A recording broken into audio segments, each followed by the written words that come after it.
what's up and welcome back to my channel. Now today I'm going to be giving a review for the animated comedy film Despicable Me 4. Now this is the fourth film in the main franchise of Despicable Me. It's not like the Minions and so on. Now I decided to go check this one out because I saw the third Despicable Me and I also saw Minions The Rise of Gru, so they kind of have steadily been pulling me into them. I'm becoming like, I guess you could say kind of a fan of them. You know, I think it's kind of like they're hilarious basically. Now in this particular film, Gru must take his family and they must relocate from the house that they stay in to like another area because like a former enemy of his known as Maxime, and I heard that Maxime was like on one of the earlier films, if I'm not mistaken.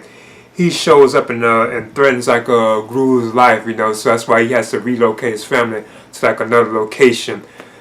But overall, I thought the film itself, it was a pretty decent film. It doesn't seem like it was as good as like Despicable Me 3 or even like Minions, like The Rise of Gru. It doesn't seem like it was like on their level. But I still think it was kind of like a solid film. And even though that's mostly what the film itself is about, like Gru relocating his family to like another location so Maxime won't find him, it's actually other like subplots in the film too as well. Like far as like them making like the company known as I forget what they're called, the company that Gru has or whatever, that where his minions are.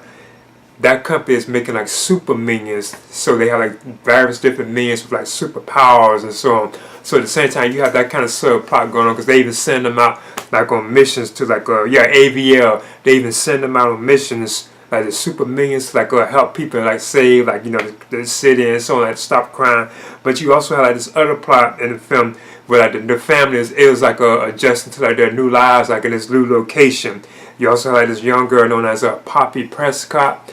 And she kind of she wants to follow like in Gru's like footsteps, and she knows that really is Gru and not this like person that they're pretending to be. Because once Gru and his family relocate to this new area, they change their names. But the girl already knows that he is really like Gru, and she knows about like his villainous past and so on. So she wants to follow in his footsteps. Now I do believe like there's kind of like almost like I ain't gonna say sexual, but it feels like there's kind of like a relationship hidden in that between her and Gru, like Poppy, like the little girl and Gru. I feel like there's some kind of sexual type thing with them too if you read between the lines, but it wasn't really displayed like that, but you can kind of see probably that that's what was really going on behind the scenes. And other than that though, that's basically about what was really going on with the film. Now like the various like characters and stuff like that I thought were kind of funny. It was like a lot of like hilarious moments throughout the film, especially like the acting and everything. But it was times where it felt kind of like not really dull, because it's like beautiful to look at. It wasn't really dull, it just was like something kind of like it just wouldn't really like take off, like elevate. But I did thought like the villain himself was kind of interesting, known as Maxime Le Mal. I think that's how you pronounce it. I know he's voiced by Will Ferrell.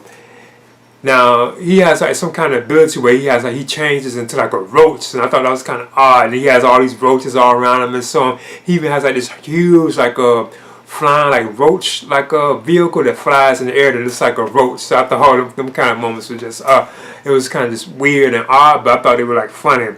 Even like his wife too as well. I think that was his wife, like his girl that he has with him, or his lady that he has with him. Even she was kind of like funny at times. But like Gru's like family, like I want to touch on all of them. It's just so much like the girl, like his daughter. Well, I know he has what, 3 daughters, right?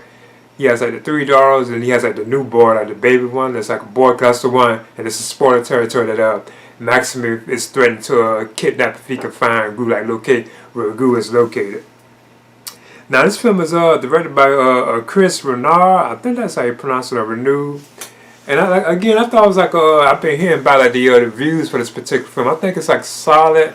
Like I said, still just wouldn't really like take off. Yeah, there was also like a lot of like hilarious moments throughout the film, which really had me like laughing at it, you know, like just some like stuff. I just leave it at that.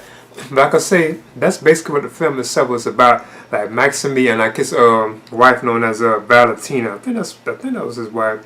Well, his girlfriend known as Valentina, because she's voiced by Sofia Vergara. I think that's how you pronounce it. It was basically about them trying to locate where Gru was, and even though he had relocated to a new location. Because when the film opens, Gru actually finds Maximus and he takes him out and puts him like into like the place we know, what was it called? SHL, I think it's known as, if I'm not mistaken. Yeah, AVL.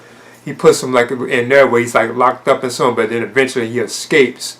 and that's why Gru and them had to relocate. But overall, it was still I feel like it's kind of a C, but I think it was just okay. I think it was still better than that. It seemed like it was much better than that. It seemed like it was like around like B territory. But I tell you what, I give this a C plus, and that's my review for Despicable Me Part 4. And there's no question there'll be like more of these like on the way, like more Despicable Me's. Kind of even have the Minion spin-off films too as well, which I think are kind of cool. I only saw the rise of Gru. But yeah, I'm gonna give this a C plus. Please leave a comment and subscribe too as well.